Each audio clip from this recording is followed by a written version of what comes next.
Hi folks, we're here to talk about an important new law that Minister Nate Glubish here has just introduced in Alberta's legislature that will make it impossible for serious criminals to change their names, which is something they do to hide their identity.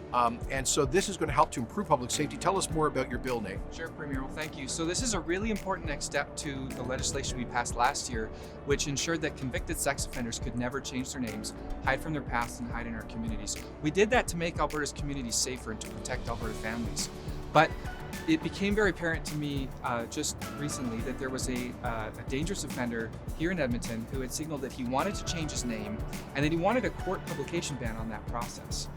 I don't believe that that's acceptable. I don't think Alberta families believe that's acceptable. And so we're taking an important next step with this legislation. It'll make sure that no dangerous offender or long-term offender will ever be able to change their name for the rest of their lives.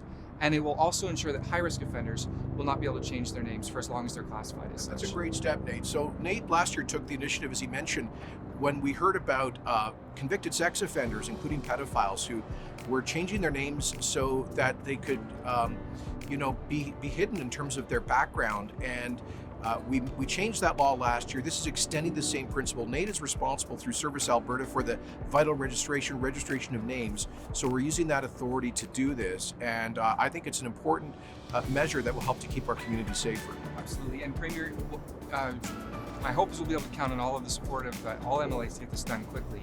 But if we pass this legislation, our job isn't done, because these criminals would still be able to change their names in other jurisdictions. And that is why I am working to call on all of my counterparts across the country to join us in implementing these strong protections so that we can ensure that all Canadian families will enjoy the same protections.